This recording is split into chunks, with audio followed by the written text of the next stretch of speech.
چلے اعوذ باللہ من الشیطان الرجیم بسم اللہ الرحمن الرحیم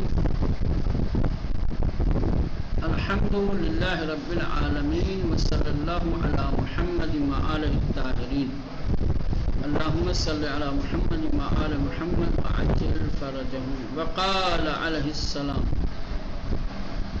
وتبع جنازة فسمع رجلا يضحك. امام ایک جنازے میں شریک تھے، تشییع جنازہ فرما رہے تھے کہ اسی میں ایک شخص کے ہنسنے کی آواز آپ نے سن لی. جنازہ اٹھا ہوا ہے، لوگ جنازہ لے کر جا رہے ہیں، مولا بھی اس میں شامل ہیں، شریک ہیں. کسی شخص کے ہنسنے کی آواز سنی تو اس موقع پر امام نے یہ جملات ارشاد فرمائے ہیں. آپ جانتے ہیں کہ ہنسنا ہو چاہے رونا ہو، ہر چیز کا موقع اور محل ہوتا ہے نا. جس طریقے سے رونے کا موقع محل ہے کہ یہ تکلیف کے وقت، مصیبت کے وقت، رنج و غم کے وقت ٹھیک ہے رویا جاتا ہے، یا خشیت الہی سے عبادتوں میں دعاؤں کے وقت ہنسنے کا بھی مقام ہے، ہنسنے کا بھی مورد. شادمانی کے وقت، خوشحالی کے وقت کوئی لطیف بات آپ نے سنی، مسکراہٹا کی لبوں پہ ہنس دیا آپ نے.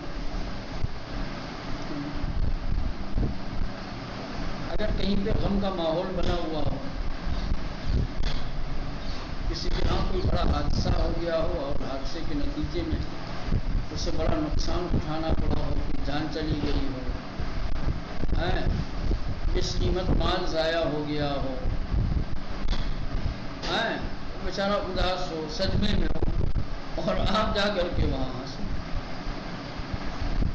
جہاں ہنسنے سے منع کیا گیا ہے بہت سارے موارد ہیں، ان میں سے ایک مورد یہ ہے جنازے میں کئی جہت سے، کئی پہلو سے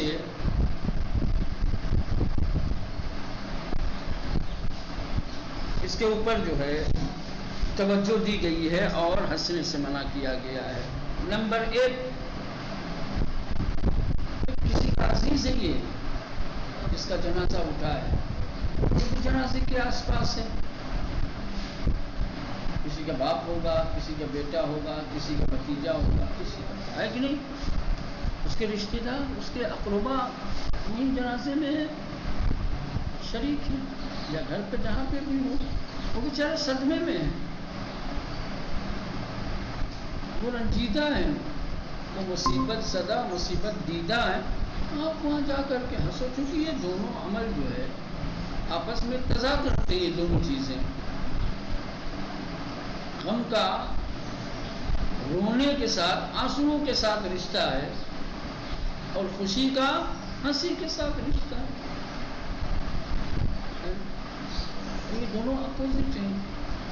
صدمے والی جگہ جو ہے، مصیبت والی جگہ پہ آنسو بہایا جاتا ہے، چہرہ اس طریقے کا بنایا جاتا ہے کہ لگے کہ میں غمزدہ ہے. ایک تو یہ کہ بھائی غمزدہ کے سامنے ہنسنا، رنج دیدہ کے سامنے کہا لگانا اخلاقی اعتبار سے اچھی چیز نہیں ہے. کیا سوچے گا؟ دوسری چیز یہ وہ عبرت کا مقام ہوتا ہے. یہ عبرت کا مقام ہے. ایک شخص جا رہا ہے دار بقا کی طرف، دار فنا سے، اس کو موت آ گئی، سوچو تمہارے ساتھ بھی اسی ہونے والا ہے. گویا تم موت کو بھولے ہوئے ہو اس لیے ہنس رہے ہو، موت یاد ہوتی تو ہنسی نہ ہوتی. یہ عبرت کا مقام ہے. کہا گیا ہے کہ جب کسی کا جنازہ اٹھاؤ تو یہ تصور کرو تابوت کے اندر میں خود ہوں، مجھے لوگ اٹھائے ہوئے ہیں. تو یہ خیال ہو سکتا ہے کہ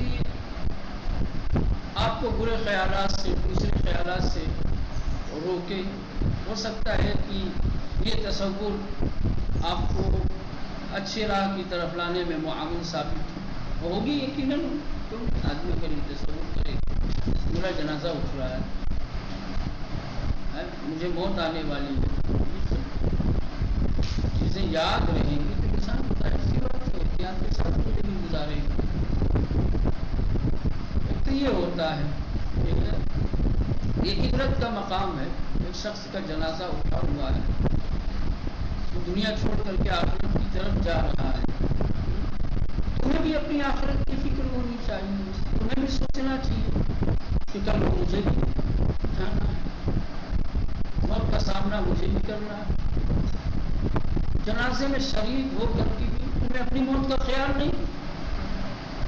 ہنس رہے. اب یہ جو ہنسا نا، تو امام نے اس موقع پر کچھ کلمات ارشاد فرمائے ہیں. وَتَابِعَا جَنَازَةً، مولا ایک جنازے کی تبعیت کر رہے تھے، یعنی جنازے کے پیچھے جا رہے تھے، تشریف فرما رہے تھے. فَسَمِعَا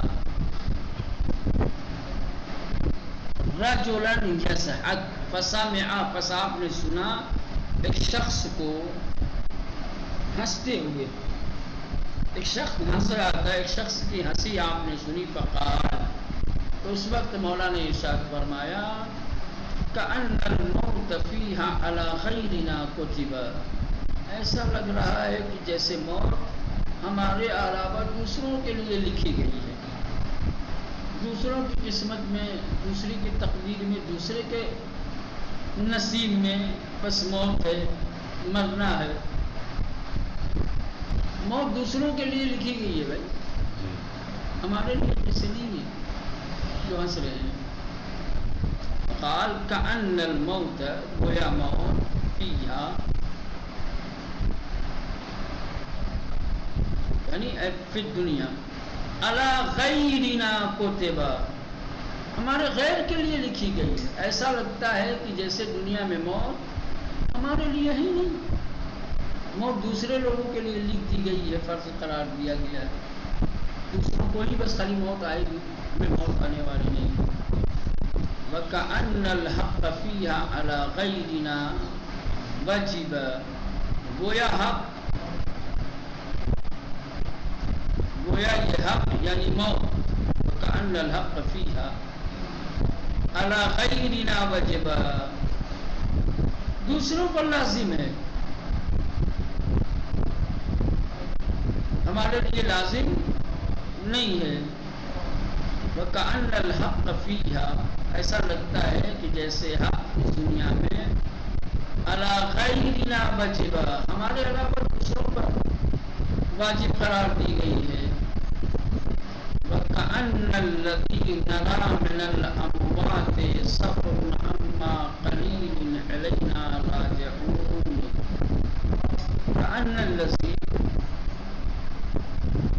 گویا جن مرنے والوں کو ہم دیکھتے ہیں، کأن الذی نرى من الاموات، ایسا لگتا ہے کہ جنہیں ہم مردہ دیکھتے ہیں، مرا ہوا دیکھتے ہیں. سفر اما قلیل، یہ سفر میں جا رہے ہوتے ہیں، یہ مسافر ہیں. اما قلیل الینا راجعون، جو بڑے مختصر سے وقت میں ہماری طرف پلٹ آئیں گے. ہم یہ نہیں تصور کرتے، یہ نہیں سوچتے کہ اب یہ جا رہا ہے تو آنے والا نہیں ہے. ہم ایسا سمجھتے ہیں کہ جیسے یہ جو مرنے والا ہے ایک چھوٹے سے سفر پہ جا رہا ہے، بڑی جلدی واپس آ جائے گا. نبوئہم اجداثہم، نبوئہم اجداثہم، ہم ان کے جسموں کو قبروں میں دفن کرتے ہیں. وَنَأْكُلُ تُرَاثَهُمْ، اور مرنے والوں کے مال و اموال کھاتے ہیں. كَأَنَّا مُخَلَّدُونَ بَعْدَهُمْ، جیسے ان کے بعد ہم ہمیشہ رہیں گے. مرنے والے کا سارا سرمایہ ہم نے ان کو کا سارا مال، ان کی ساری پراپرٹی جو کچھ تھا وہ سب ہم نے ہتھیا لیا، ہمارا قبضہ ہو گیا، اب ہم کھا رہے ہیں۔ تو ہم سوچتے ہیں کہ بس ہم تو ہمیں ہمیشہ ہی رہیں گے، ہم کو تھوڑی جانا ہے۔ ثم قد نسینا کل واعظ واعظا، اور پھر ہم بھول جاتے ہیں ہر واعظ و نصیحت کرنے والے مرد کی واعظ و نصیحت کو، اور واعظ و نصیحت کرنے والی عورت، کوئی بھی نصیحت کرے اس کا کوئی اثر نہیں پڑتا، چاہے کوئی مرد نصیحت کرے، واعظ کرے، اور چاہے کوئی خاتون واعظ و نصیحت کرے، ہم سب بھول جاتے ہیں ہر واعظ کے واعظ کو، ہر واعظہ کے واعظ کو ہم بھول جاتے ہیں۔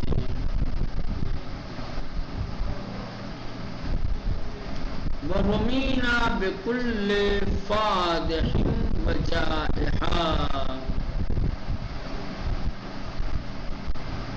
وَرُمِينَا بِكُلِّ فَادِحٍ وَجَائِحَا، اور پھر اس طریقے سے ہم ہر آفت اور ہر بلا کا نشانہ بن گئے ہیں۔ کیا مصیبت ہے،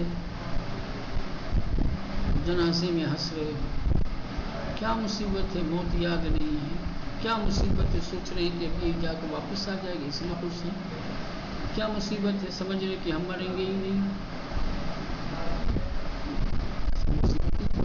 اس طریقے کے تصورات، اس طریقے کے خیالات، یہ ہے تبع جنازۃ فسمع رجلا یضحک، امام ایک جنازے کی تشریح فرما رہے تھے، ایک شخص کو ہنستے ہوئے سنا، فقال، تو فرمایا کأن الموت فی علی غیرنا کتب، ایسا محسوس ہوتا ہے کہ جیسے دنیا میں موت ہمارے غیر کے لیے لکھ دی گئی ہے، وکأن الحق فی علی غیرنا وجب، ایسا محسوس ہوتا ہے کہ جیسے اس دنیا میں حق یعنی وہی موت ہمارے علاوہ دوسروں کے لیے فرض اور واجب ہے۔ وَكَأَنَّ الَّذِي نَرَى مِنَ الْأَمْوَاتِ سَفَرٌ عَمَّا قَلِيلٍ إِلَيْنَا رَاجِعُونَ، ایسا محسوس ہوتا ہے کہ جیسے ہم جن مرنے والوں کو دیکھ رہے ہیں وہ سفر پہ جا رہے ہیں اور بہت جلد پلٹ آئیں گے، کم وقت میں پلٹ آئیں گے۔ نُنَبِّئُهُمْ أَجْدَاثَهُمْ، ہم ان کے جسموں کو، ہم ان کے پیکروں کو سپرد خاک کرتے ہیں، قبر میں اتارتے ہیں، وَنَأْكُلُ تُرَاثَهُمْ، اور پھر ان کے میراث کو، ان کے مال و اموال کو کھاتے ہیں، كَأَنَّا مُخَلَّدُونَ بَعْدَهُمْ، کہ جیسے ہم ان کے بعد ہمیشہ رہنے والے ہیں۔ ثُمَّ قَدْ نَسِينَا، اور پھر ہم بھول جاتے ہیں كُلَّ وَاعِظٍ وَوَاعِظَا، ہر واعظ و نصیحت کرنے والے کی واعظ و نصیحت۔ وَرَمِينَا بِكُلِّ قَادٍ وَجَائِحَا، اور پھر یہی تصور، یہی خیالات ہمیں بہت ساری مشکلات میں، آفات و بلیات میں گرفتار کر دیتے ہیں، نشانہ بن جاتے ہیں۔ چلے، وقال علیہ السلام طوبى لمن ضل في نفسي وتاب كسبه وصلحت سريرته وحسنت خليقته وأنفق الفضل من مالي وأمسك الفضل من لساني وعزل عن الناس الشر ووسعته السنة ولم ينسب إلى البدعة۔ یہ چند اچھی خصلتوں، اچھی عادتوں کے بارے میں امام نے قول ارشاد فرمایا ہے۔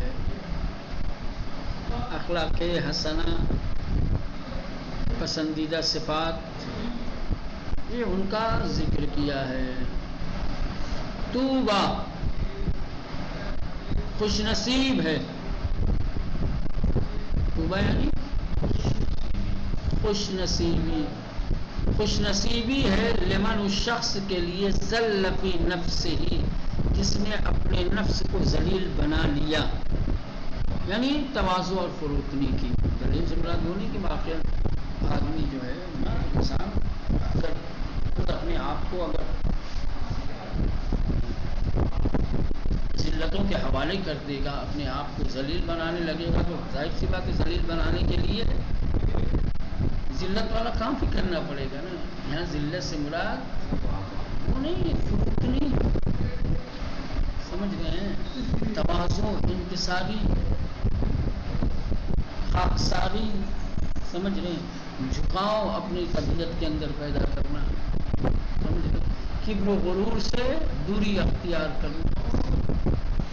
طوبی لمن ذل فی نفسہ، خوش نصیب اس شخص کے لیے ہے، خوش نصیب ہے وہ شخص کہ جس نے اپنے نفس کو فروتن بنا لیا، جس نے تواضع اور فروتنی اختیار کر لی. وطاب کسبو، خوش نصیب ہے وہ شخص کہ جس نے اپنے کسب کو یعنی اپنی کمائی کو تاب پاک و پاکیزہ بنایا. واقعہ رزق کے حلال، رزق کے پاکیزہ بہت بڑی چیز ہے، بہت بڑی چیز ہے. انسان مال حلال کمائے اور مال حلال کھائے، بہت بڑی چیز ہے. انسان کبھی کبھی جو ہے اپنے خیال میں، اپنے تصور میں سوچتا ہے کہ میں کسب حلال کر رہا ہوں، لیکن وہ کسب حرام ہوتا ہے. کسب حلال کب کسب حرام ہو جاتا ہے پتہ نہیں چلتا. خاص طور سے اکثر و بیشتر کاروباری لوگ، ان کی آمدنی، ان کی کمائی حرام کے ساتھ ہوتی ہے. 99% کی میں بات کر رہا ہوں، 1% کو خالی چھوڑ.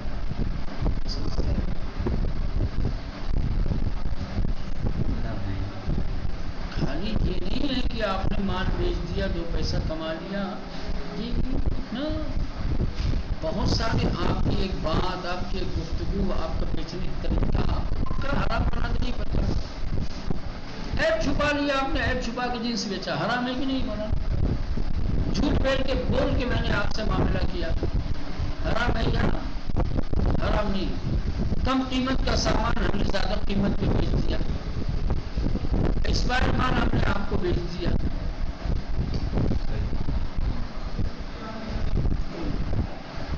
دکاندار اکثر کرتے جھوٹ بول کے.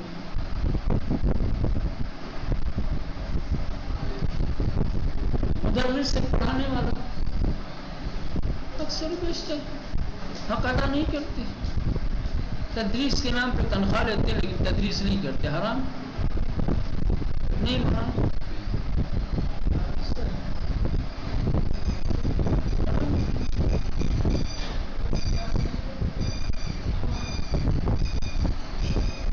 منصبوں پہ رہتے ہیں، ملازمت کرتے ہیں، ملازمت کرنے والے کتنے اپنے وظیفے کو، اپنے فریضے کو نہیں پہچانتے اور صحیح طریقے سے ادا نہیں کرتے، تنخواہ لے لیتے ہیں. ان کو خالی یہ رہتا ہے کہ تنخواہ موقع پہ بھی.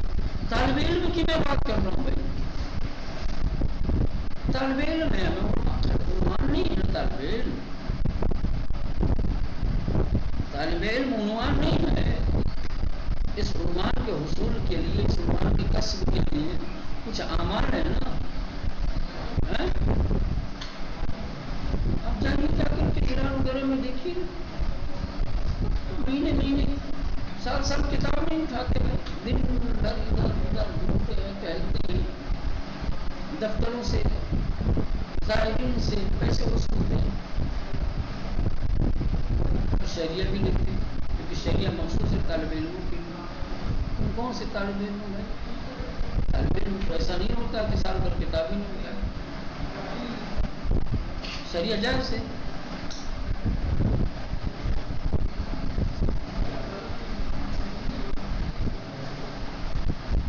جھوٹ بول کے پریشانی کرتا کہ اسے مفت کا جا کر کے لے کے آتا.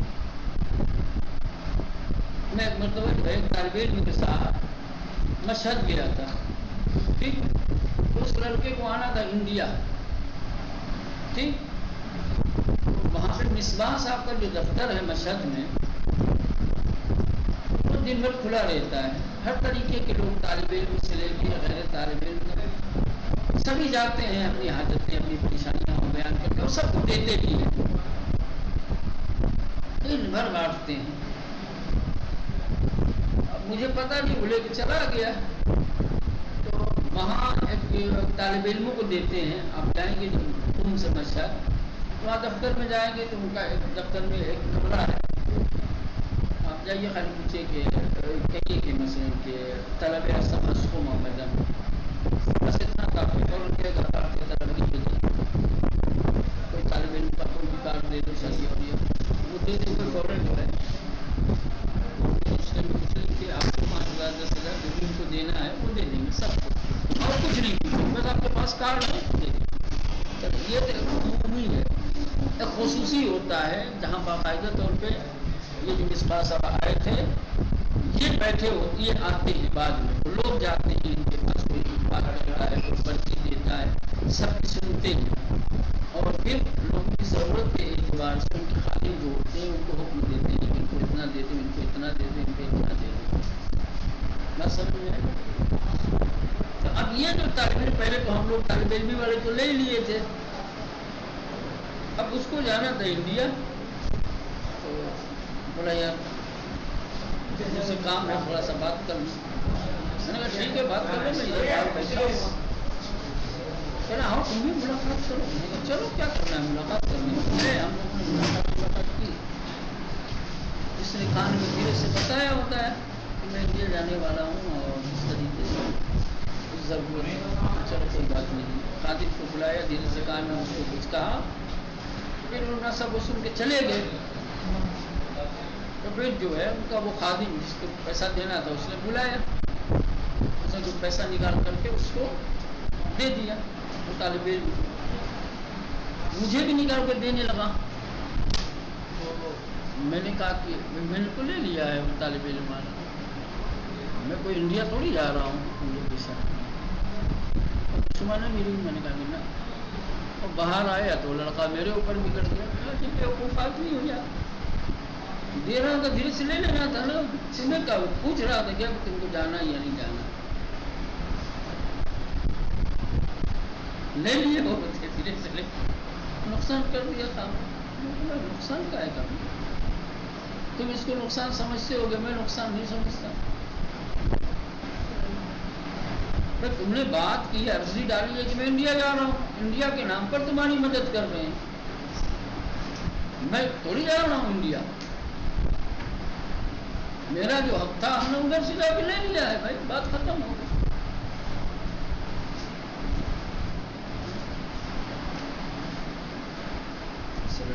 ملتا ہے تو صورت یہ پورے مسلسل بحث ہے اس کے اوپر کسب حلال کے اوپر. یعنی خوش نصیب ہے قابل تعریف ہے وہ شخص کہ جس نے اپنی روزی کو اپنی کمائی کو پاک و پاکیزہ بنا لیا. بصرحت سریغتہ اور خوش نصیب ہے وہ شخص جس نے اپنی نیت کو پاکیزہ بنا لیا اپنی نیت کی اصلاح کر لی.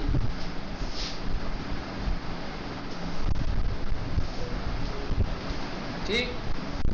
وحسنت خلیقتہ اور اپنی خصلت اور اپنی عادت کو پسندیدہ بنا لیا اچھا بنا لیا. یعنی جس نے اپنے آپ کو اس نے اخلاق سے سنوار دیا. وَأَنفَقَ الْفَضْلَ مِنْ مَالِهِ خوش بخت ہے وہ انسان جس نے اپنی ضرورت سے بچے ہوئے مال کو دوسروں پر خرچ کر دیا. انفق جس نے انفاق کیا. الفضل بچے ہوئے. فضل یعنی فاضل زیادہ اضافی. من مال ہی اپنا کام چلایا پیسہ بچ گیا دے دیا دوسرے کو.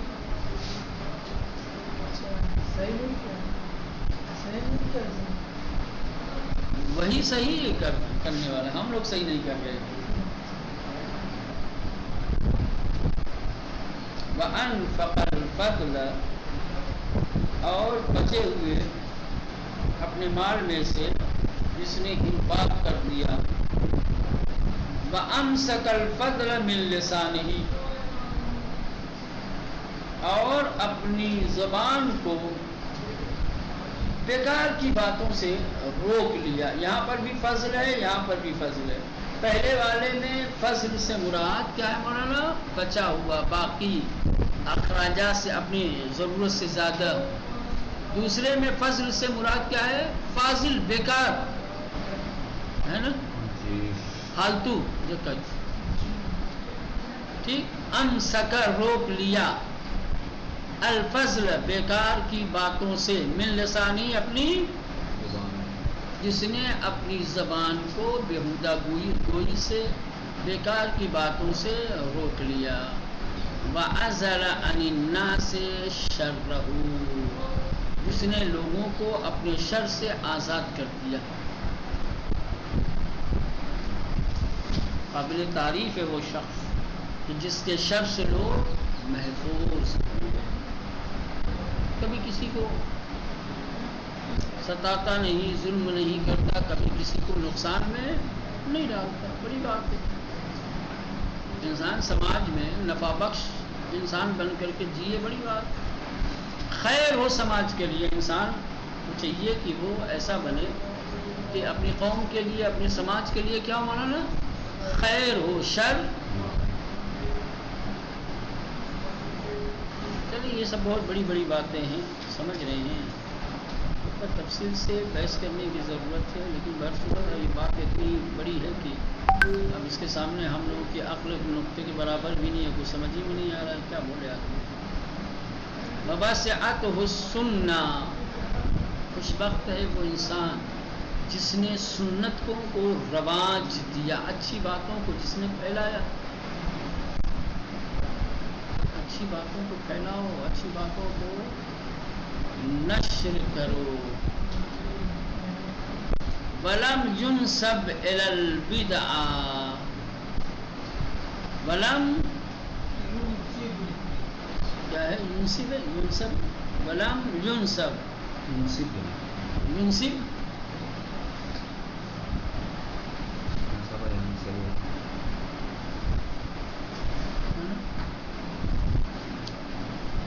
انسب ينسب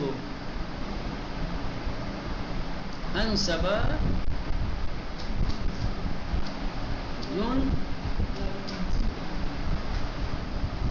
کیا ہے؟ ينسب انسب ينسب ضرب انسب ينسب انسب ينسب لم ينسب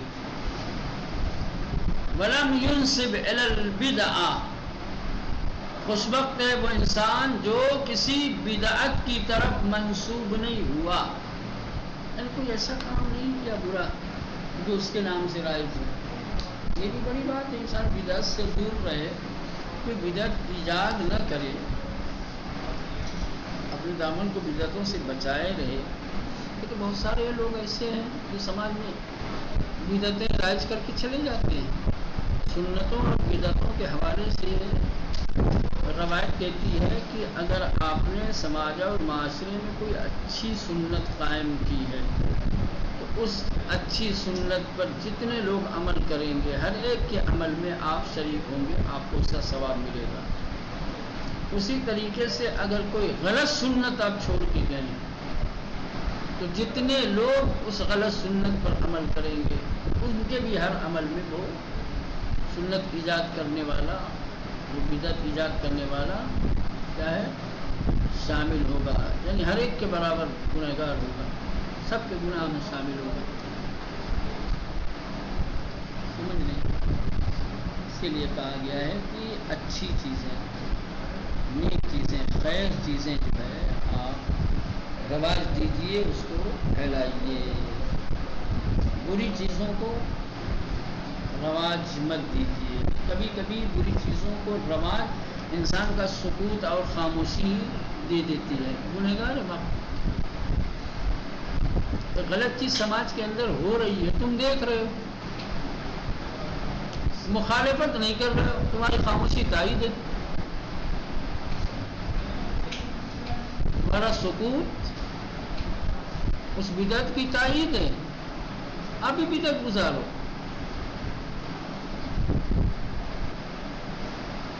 آپ بھی کیا ہو ضروری سب بیشتر ہوتا ہے. خاص طور سے ہم مولوی مولانا جو ہے بہت جلدی ان سب چیزوں میں گرفتار ہو جاتے ہیں کہ ہم لوگوں کو اپنی روزی روٹی کی بڑی فکر ہوتی ہے. جہاں جاتے ہیں تو وہاں کے لوگوں کا مزاج دیکھ کر کے, وہاں کی کمیٹی والوں کو دیکھ کر کے اسی طرح سے بڑا سوچ سمجھ کے بولتے ہیں کہ بھائی ابھی بولیں گے تو دوسری بار بلائیں گے نہیں, ابھی بول دیں گے تو برا مان جائیں گے. تو غلط ہے. کیا تبلیغ کرو گے تم؟